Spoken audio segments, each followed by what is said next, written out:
This is CBC Here and Now.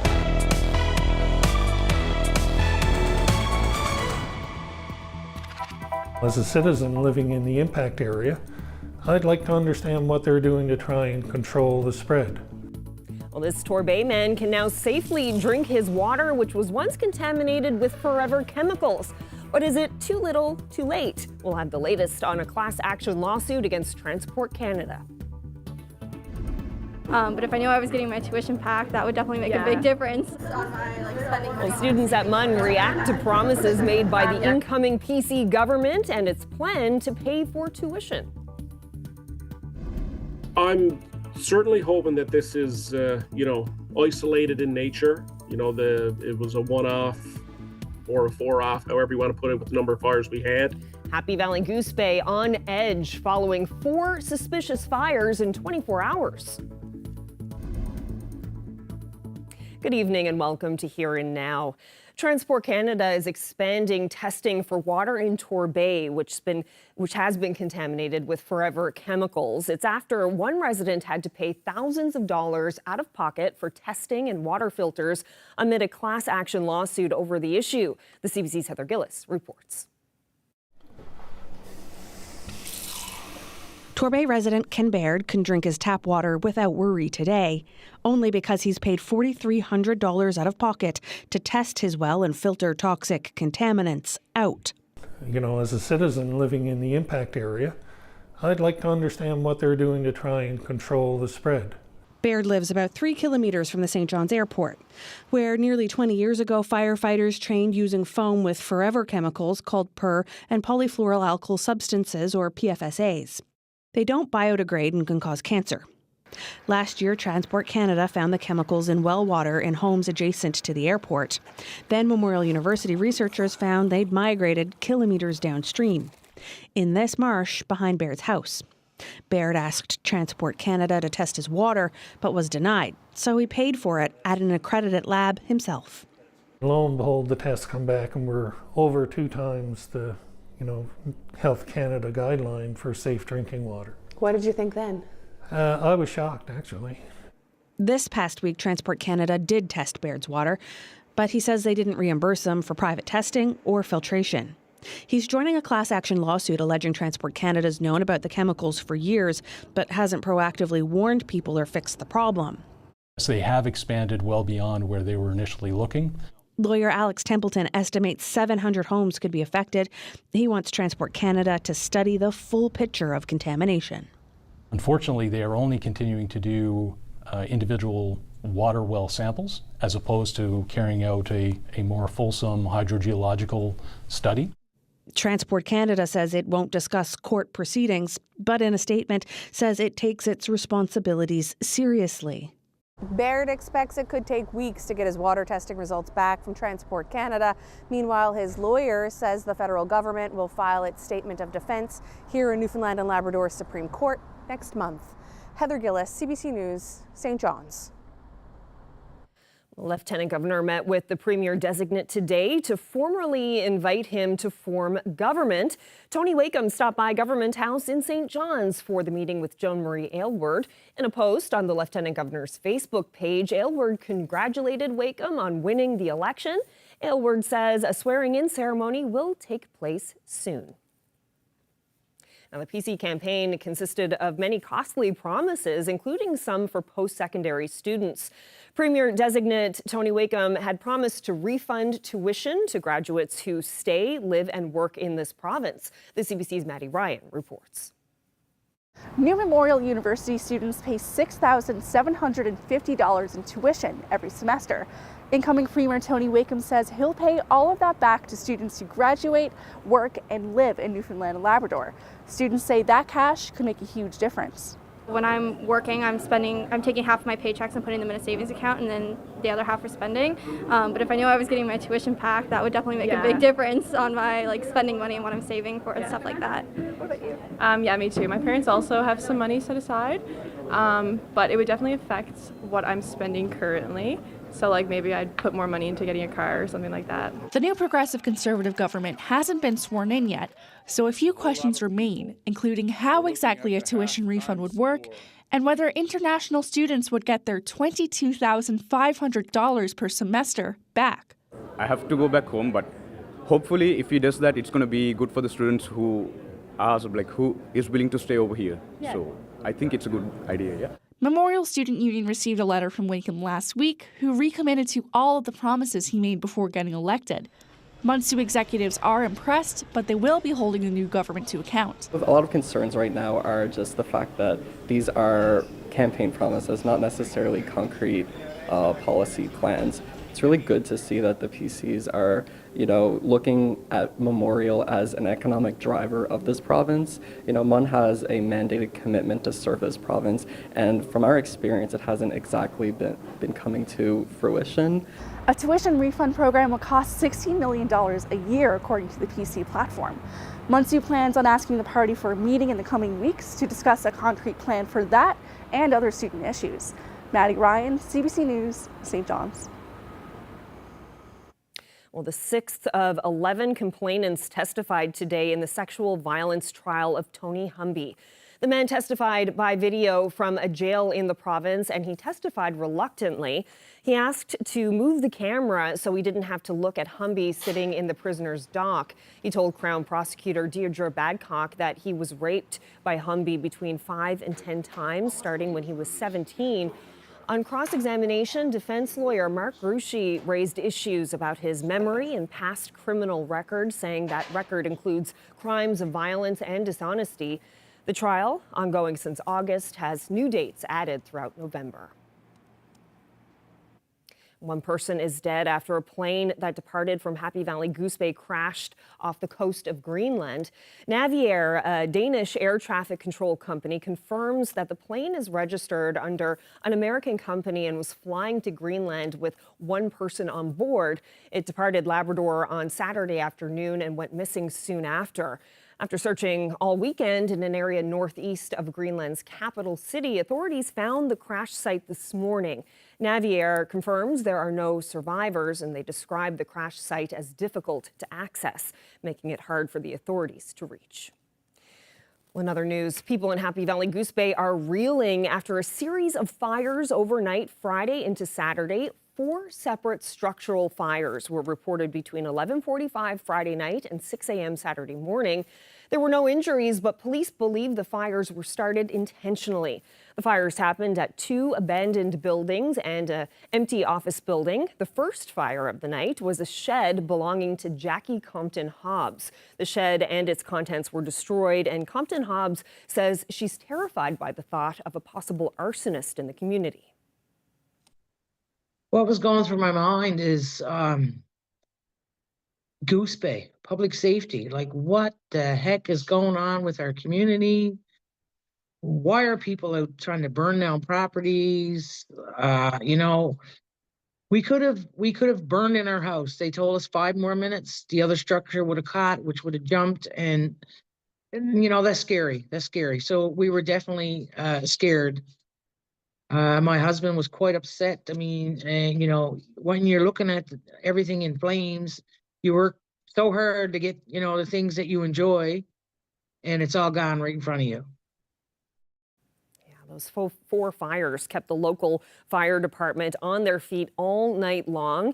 Happy Valley-Goose Bay Fire Chief Brad Butler says it was hard to deal with, very hard to deal with so many fires in such a short time span. It's very unusual. Like I said, we're used to, say, if we have a large fire or we're dealing with a major incident, it's one call for multiple hours, 6+.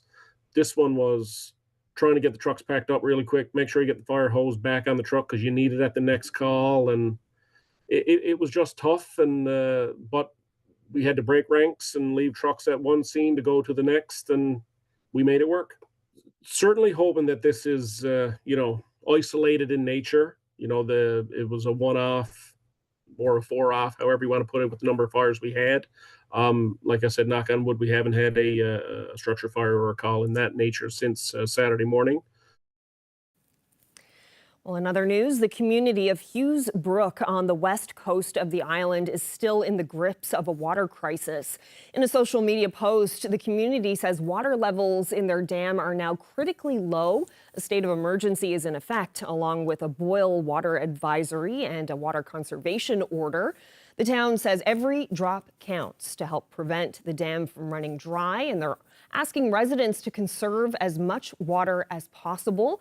Earlier this month, the town had water pumped into the dam. Well, federal shakeups mean the Canadian Coast Guard is now under the umbrella of the Department of National Defence instead of the Department of Fisheries and Oceans. But what will that mean for search and rescue in this province?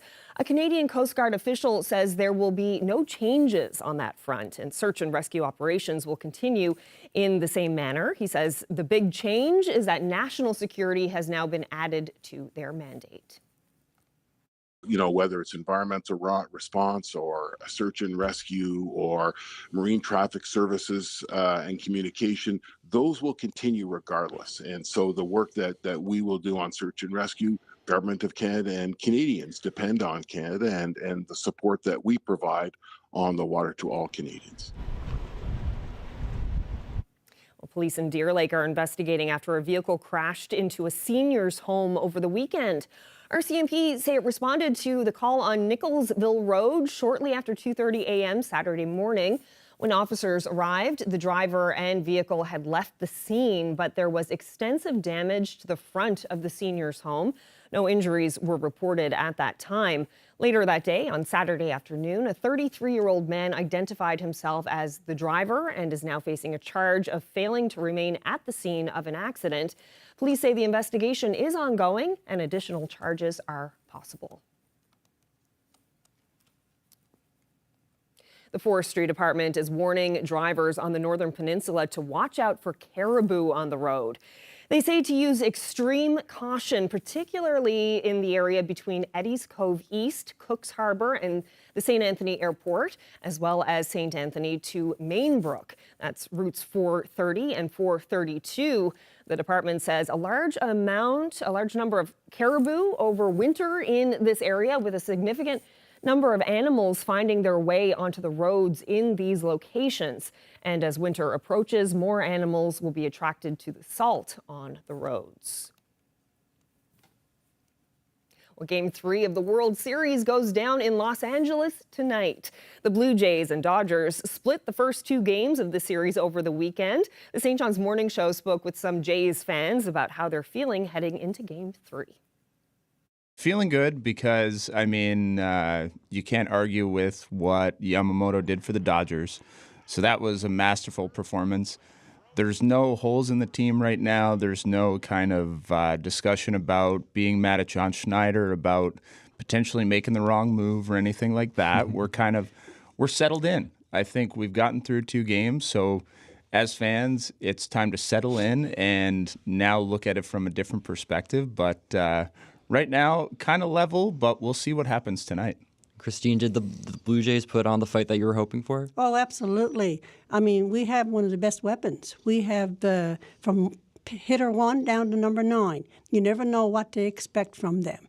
As they've said many times, like at 4, 5, 6, 7, 8, 9, they seem to get better as they go down, and then they get ready, and sometimes maybe 1 and 2 do something that make it phenomenal, but a lot of times it's not 1 and 2. It's someone like Barger or someone like Lucas, or you never know. And then what was yesterday and then today? Like, how much anticipation is there for Game 3? Oh, my gosh. I couldn't sleep last night just knowing I was coming in here this morning and having to get up so early. I'm retired. This is not something I do for a lot of things. So, but the Blue Jays are worth it? It's a long day for me. And I'll be calling my mom in Ottawa just when the game starts, just to make sure she's got it on, because she sometimes forgets what time it's on. So, yeah, she's excited too, but she can't watch it once it's too tense. She leaves and goes in the kitchen and listens to it, which is worse. I wouldn't be able to handle that. I got to watch the game right to the last strikeout in the last inning, whatever that is. It might be extra innings, you never know. So go Jays, go! I can't wait.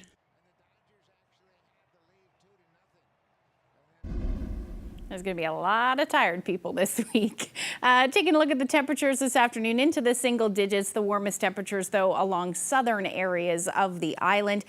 This is generally going to continue. We are going to see a little bit of a warm up and eventually a clearing trend as we head through the day tomorrow, but we've got more rain on the way.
In St. John's, hundreds attended the Hindu temple Saturday evening to celebrate Diwali, also known as Festival of Lights, and the biggest Hindu festival of the year. And while Diwali already happened last Monday, the temple waited for the weekend to host its popular celebration, which sells out every year.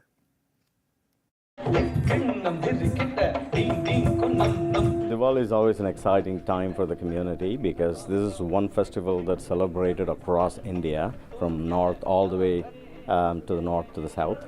So all our community members were very excited, and now that our community is growing and all that kind of stuff, so we a lot of even senior members gave the opportunity for our younger people in the community, for them to actually participate in Diwali.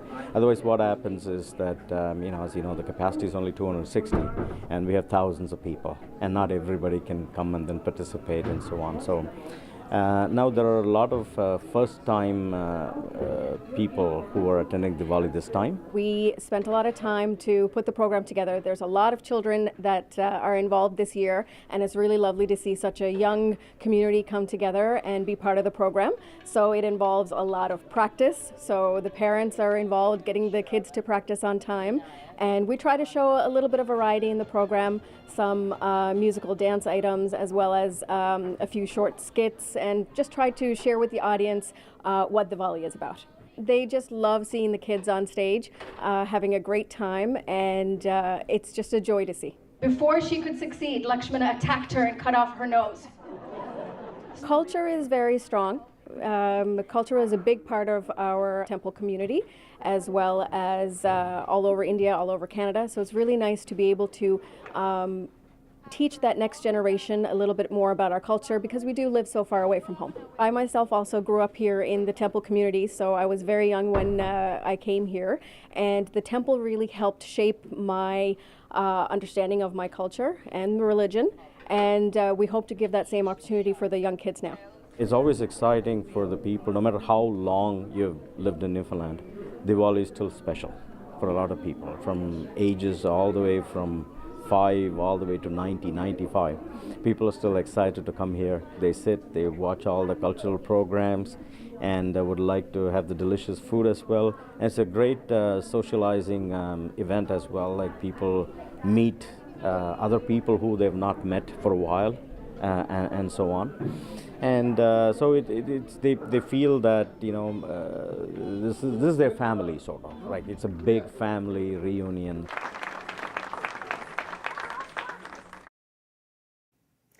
Well, how much do people know about eating disorders, and what resources are available to help? That's what the Eating Disorder Foundation of Newfoundland and Labrador hopes to answer with a new survey. Heading into the group's 20th year, Executive Director Paul Toomey says misconceptions still exist. The biggest thing is to understand that it is a serious mental illness. It is not a choice for people, and that it's an illness that's very complicated. It has physical, mental, and social implications, and it does require early detection and early treatment. So if you believe you're having an issue with an eating disorder, or a family member is, that's why we're here. Reach out to us and we can provide the support and get you pointed in the right direction. Do you think that, people are starting to learn more about those myths and misconceptions, maybe start to, I know there has been a lot of stigma associated with eating disorders over the years. Are you seeing some of that start to change? Yeah. I think it is changing. The stigma is still there. There's no question about that. There is still a stigma. People don't tend to talk about an eating disorder in the same way that you even talk about a condition of anxiety anymore, let alone a physical ailment, where we have no problem talking about our physical ailments. But it is, again, as I said, a complicated mental health issue that does require the support, and that's one of the things that we want to do, that hopefully from this survey we'll learn how much people actually know. Do they realize that it is an illness and it should be treated like any other illness, and people can be helped, and there's a good possibility of recovery from an eating disorder.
Montreal. Calgary.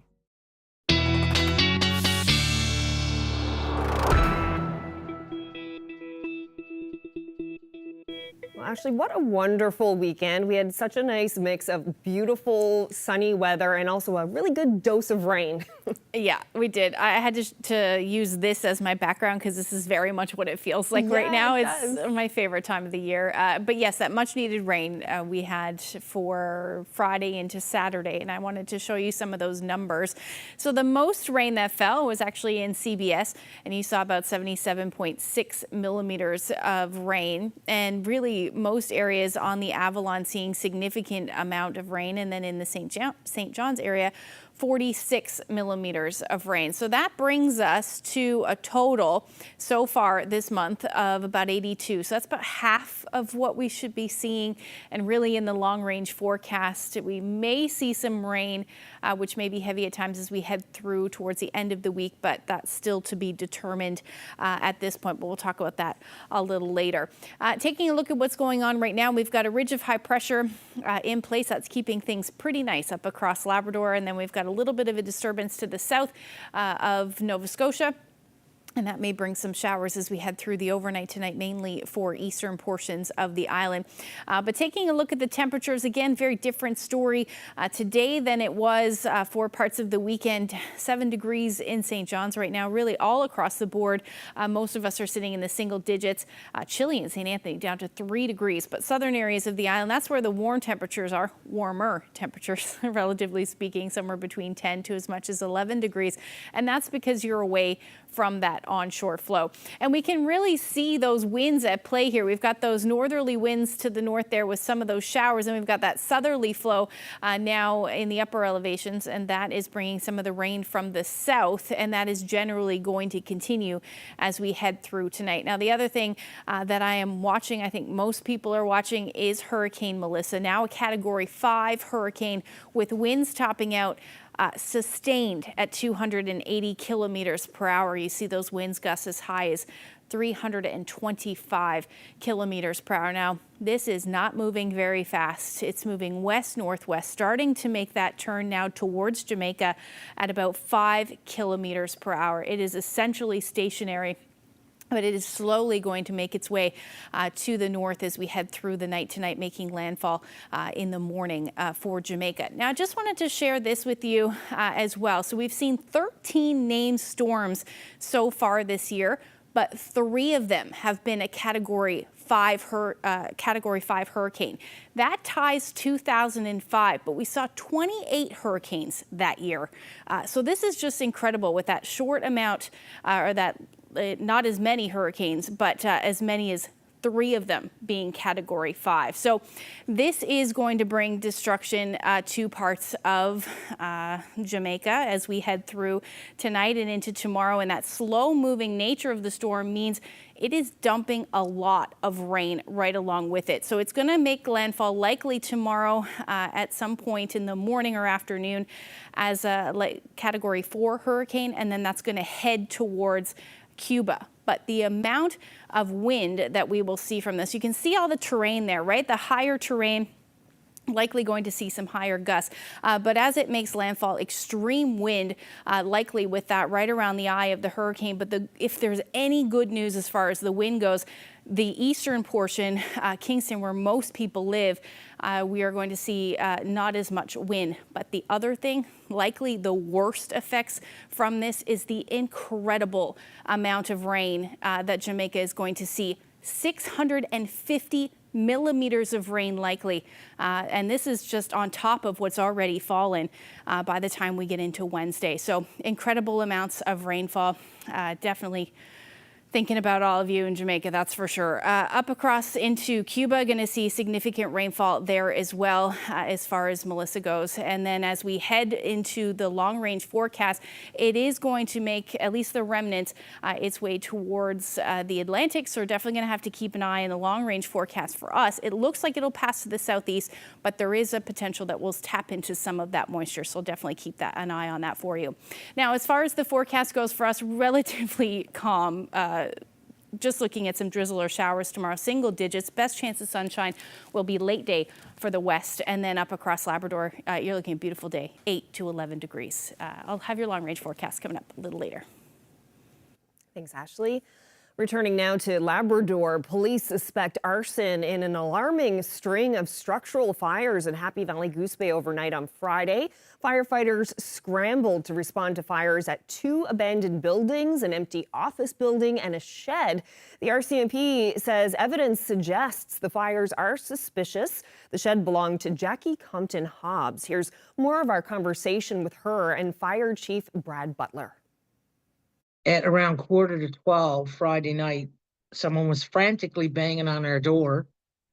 Some young girl who was walking down the street, and she had seen a shed fire. So she was frantically banging on our door to tell us that our shed was on fire and that we needed to call the fire department. This one shed was already engulfed in flames. So the second shed, we had, some things in there like side-by-sides and what have you. And my husband grabbed the keys and hauled some of that stuff out right away. And basically, we had a coastal Vokey boat right next to the tent that was burning. We were scared that we were going to lose the boat. The other shed was burning in front, or all the siding was burnt off. So we were scared we were going to lose that shed. So, it was very, very stressful time. Not unlike any other call we've gotten. We responded, got on scene. 3 RCMP vehicles were already on scene, so starting to know something was up. But this was the shed fire at Deputy Mayor Compton Hobbs' house, and we didn't think much of it. Went back to the station, got the trucks ready for the next call, and went home. The next call came in at about 3:15 in the morning for smoke on a different street than where the initial fire was, but the RCMP had got another call and rerouted us to Cabot Crescent to where the next structure fire was. The RCMP were starting to become suspicious, and we worked from there on that one. So I responded, as well as my mini pumper, to Hamilton River Road, where we found the next fire burning at an abandoned restaurant, which has been shut down for a while. It used to be called Trisha D's back in the day. The back of that building was engulfed in flame. We were all tired, to be honest. This was our third fire. We're used to dealing with fires. We're just not used to dealing with them from back to back to back. We had both trucks there in the scene, all cordoned off and dealing with that fire. When the next call came in, I guess it was a little after 8 o'clock in the morning, and we had to respond from there up the road to the new Nazi-Wood Health building on Court Rail Road. What we gathered from the RCMP, there was 4 fires that night. They're calling it arsonists. I haven't heard back if they have anybody arrested yet. I've heard a few names out there, but definitely the word arsonist is out there, and these fires were intentionally set onto 4 different structures. So, obviously we're still nervous. How can you sleep? Knowing there's still arsonists out loose in the community. 4 fires in one night. You can't thank the first responders, the fire department, the RCMP enough. They were here all throughout that night and the next day. And, I can't imagine, a volunteer firefighter and the fire department, they were up all night. They didn't sleep. They didn't even get time to bring their equipment back to get it unloaded. They had to go again. It's very unusual. Like I said, we're used to, say, if we have a large fire, or we're dealing with a major incident, it's one call for multiple hours, 6+. This one was trying to get the trucks packed up really quick, make sure you get the fire hose back on the truck because you need it at the next call, and it was just tough. And but we had to break ranks and leave trucks at one scene to go to the next, and we made it work. I'm definitely concerned. The only piece that's and like, yes, two of the 4 buildings were abandoned and unoccupied, so there wasn't as much concern there. One was a residence that was occupied, and the other one was an office building on a weekend where nobody was there. But I don't want to speculate that it may happen again. But if these are the types of structures that they're looking at, it's not residential in nature. I'm certainly hoping that this is isolated in nature. It was a one-off or a 4-off, however you want to put it, with the number of fires we had. Like I said, knock on wood, we haven't had a structure fire or a call in that nature since Saturday morning. So maybe the person is gone, or the RCMP have dealt with it, or whatever. But if they do see anything suspicious, yes, please report it. Public safety has been an issue in Goose Bay for a long time, 10 plus years, and it's escalating all the time. It's escalating. There's vandalism. The businesses are being harassed daily. They've been speaking out for years, like they're panhandling, they're harassing seniors. There's assaults going on the sides of our roads. There are people walking up our road intoxicated. There's fights in the middle of the day. It's just not acceptable. But this is taking it to another level. When someone could burn in their house, that is scary. That is scary. First of all, people point the finger at the RCMP. The RCMP are going above and beyond up here. And when they arrest them and they go before the courts, they're being released. Something's got to change here. You can't, that's a violent crime that happened here the weekend. I could have burned in my house, me and my husband. And what then? It's too late then. The courts need to be stricter, and I know the jails are overflowing, and but you can't put them back on the streets. I understand mental health and addictions. I understand rehabilitation. I worked with justice for years, but these crimes are out of control, and I want to keep advocating. I'm a resident of Happy Valley-Goose Bay. I lived there my whole life. I pay property taxes. I want to take the lead on this public safety and have it addressed. And I know that Tony Wakeham and our new MHA, Keith Russell, campaigned on public safety, and I think they understand what's going on here. To the extent of it, what they're going to do to try to resolve it, because they did campaign on addressing public safety, I don't know, but something has to be done.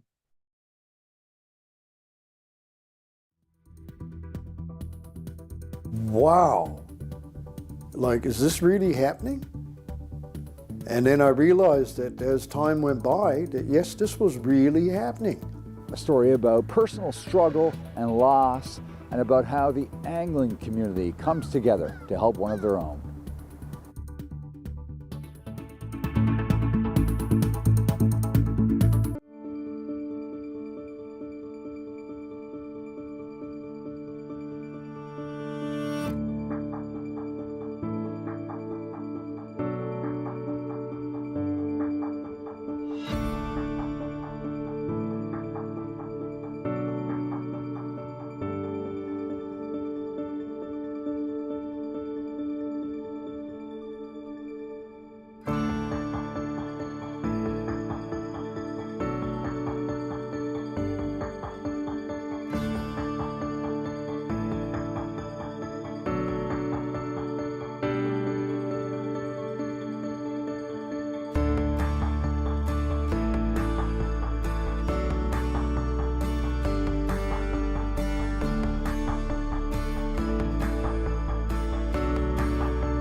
Statistics Canada says retail sales were up across the country this summer, with Newfoundland and Labrador leading the country.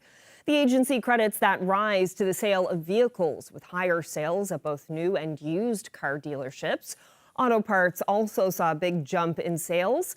Overall, Canada's sales increased 1% in August from the month before, while this province jumped 5.1%. An avid outdoorsman in Appleton says he can't thank the angling community enough for the gift of new salmon flies after his were lost this summer. And the act of generosity came at a time when he needed it the most. Troy Turner has the story. Very unique flies that I've just never seen before. Dave Verdi fawns over his new fly collection. It's an array of wet and dry flies for salmon and trout, gifted to him during what he describes as the worst year of his life. I've already taken so many flies out, reorganized them into some of my other fly kits, gone through them, picked out individual ones, put my glasses on, sized them up to see, holy jumps, what a neat pattern, and look at the craftsmanship in this one, and how did they do that? Vardy has fished the Gander and other central Newfoundland rivers for the past 60 years. He's passed along his love of all things outdoors to his daughters. Angling is his time to reflect, to get away from everything, and to think. I like the solitude, and I find it very relaxing and therapeutic in that it's my ultimate relaxation. When you're down there, you're listening to the river, you're in tune with your surroundings, you're surrounded by wildlife, birds and eagles and ducks and geese and moose, bears, caribou. They're all around you. You don't always see them, but you know they're there. And the salmon jumping like sometimes flows. About a year ago, he wasn't sure if his time on the river was over. Vardy was diagnosed with cancer.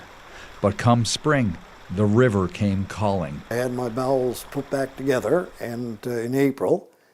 And in May, I was doing a complete rejuvenation of my riverboat. Being on the river, doing what I love, I think that that's probably the best possible remedy for rejuvenating your health.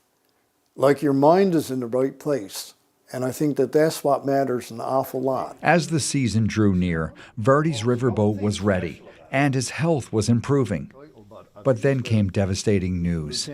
Except this time, it wasn't about his illness. Just after I had my reversal and was starting to recover, my daughter was informed that she had aggressive cancer, and it spread through her very quickly. The river became his companion for sorrow. Angling was both a distraction and his time to try to make sense of it all. In early August, during one trip on the Gander, as Vardy's mind got caught in the river's ripples, he left his fly box in his boat. It was never recovered. It was the day before his daughter Serena's funeral. She was into the outdoors so much. Like her favorite place in the world is our cabin up the Southwest Gander. And every time she came home, she was my buddy. Like, we're going to Southwest, right? And her and myself, we'd end up going up there. Sometimes it was only me and her up there for a couple of days. I've dealt with death of someone close before, so I kind of put myself in his shoes, and you lose a bit of faith in humanity when something like that happens, especially after you're down so low. Mitch Head heard about the missing fly box on social media, and he wanted to help. So he reached out to the angling community with the hopes that they could recover some of the flies Vardy lost. They started coming in, and I think one of the first things was boxes. Two guys came and said, I'll do up custom box for him, and put his name on it and his phone number. And so then the flies started coming in also. So I figured I'd wait and get as many as I could and get them all. I wanted to fill both of them. Once I knew the box there, I said, well, I'm filling up both of them now, even if I got to tie them all myself, but I didn't. I put in 4 dozen, I think it was, and the rest came from others. Head collected enough to fill the 2 custom boxes and more besides. He had a bit of everything basically, like from dry flies to wet flies, trout flies, you name it, it was there. And then, like say, some of the stuff probably he hadn't seen before. So I just gave him a call and he told me where he lived, and I went and visited him I was there for hours actually after we started talking. He came in and he presented me with this incredible array of flies and 2 of the most beautiful fly boxes that had ever been produced in this world. It just couldn't be no better, like crafted with skills beyond, like master craftsmanship. I used to see the smile on him, know that after all he'd been through, it did bring him a bit of joy and happiness after such a battle. It's nice to give him a perk, I guess, after all the darkness that he's been through. She would love it. Inspiring, she would absolutely love it. And I know that. Anything like that, she was so kind-hearted herself that, you know, any act of kindness really hits her like it hits me. It was a very happy story. It was a really bright spot in my year, which was unarguably the roughest year of my life. And it was a very bright spot in that rough year.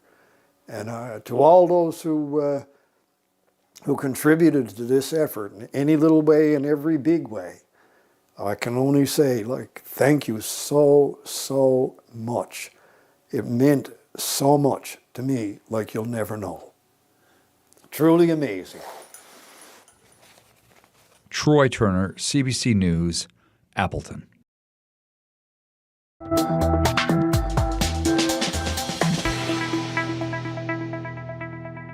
As we mentioned earlier, Blue Jays fans are getting ready for Game 3 of the World Series tonight. The last time the Jays won the biggest prize in baseball was 32 years ago, back in 1993. And shortly after that victory, the Jays' star catcher, Pat Borders, made a trip to St. John's. Have a look.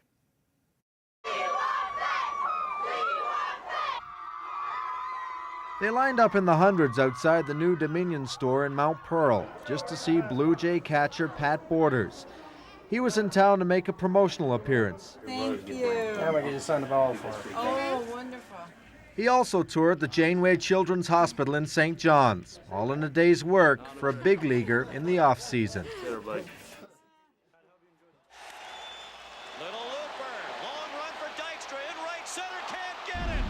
Cloudy with sunshine for St. John's. This is terrible weather.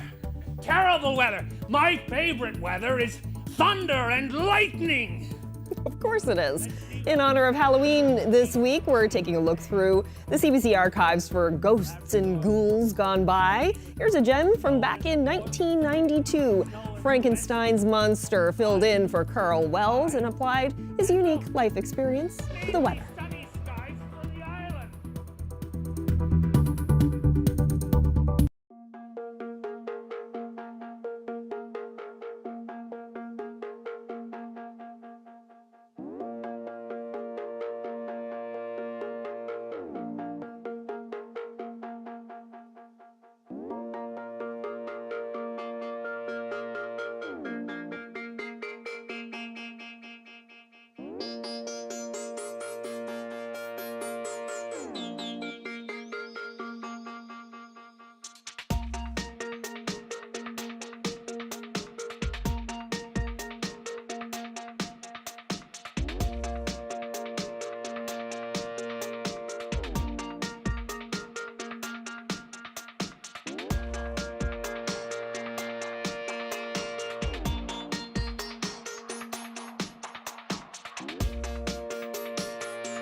Bright Hospital.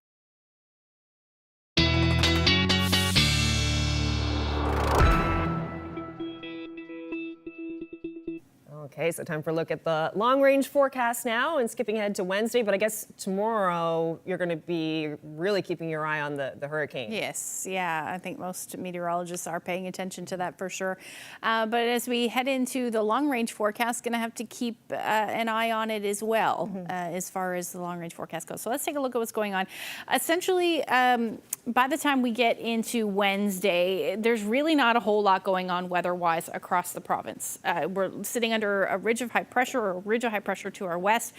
That is going to keep things calm for the most part, just a little bit of cloud cover at play up across Labrador, and then most of the island actually on Wednesday going to be absolutely beautiful. We should just see a mix of sun and cloud through the day, and pretty much the same thing.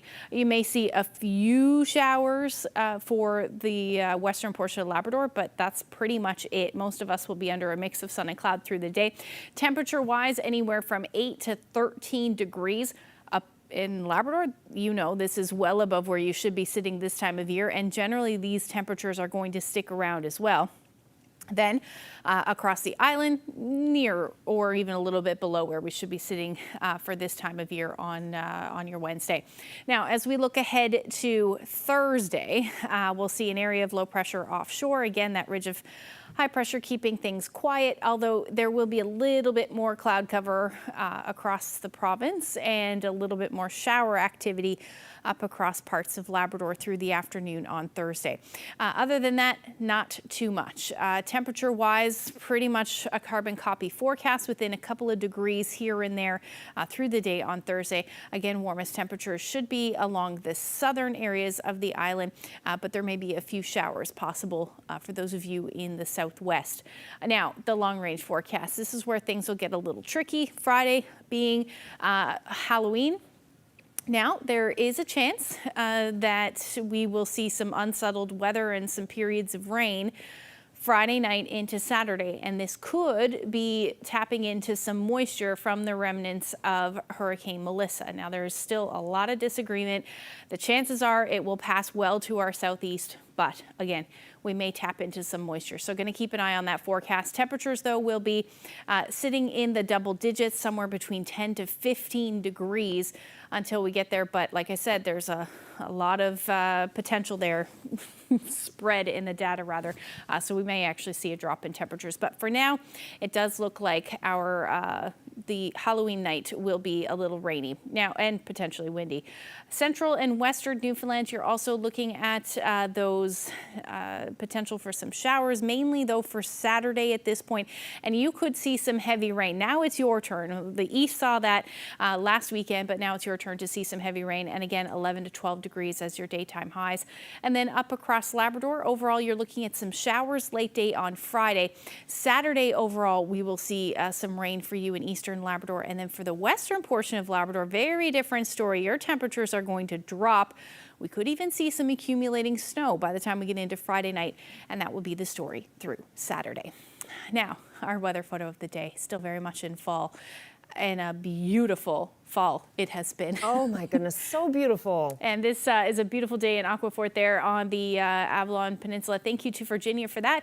If you have any weather photos you'd like to share with us, send them our way. We'll share them with you. nlphotos@cbc.ca. A little bit of mist in the air there. It's gorgeous. Thank you so much for that wonderful shot. And yeah, I'm just amazed by this fall that we've had. I've been hearing a lot of people talking about it too, that they don't remember a fall that's been as beautiful weather-wise and with the trees and everything. It's Typically, you know, we'd see these fall colors very often on the west coast of the island, but it's very unlikely that we see them here in the east. But you described to us the other day why they're so vibrant, that there is actually a science behind it in terms of the ingredients that we get for the weather throughout the summer that lead to we need lots of sunshine, and boy did we get it. All right, that's it for us. Thank you so much for joining us. Good night.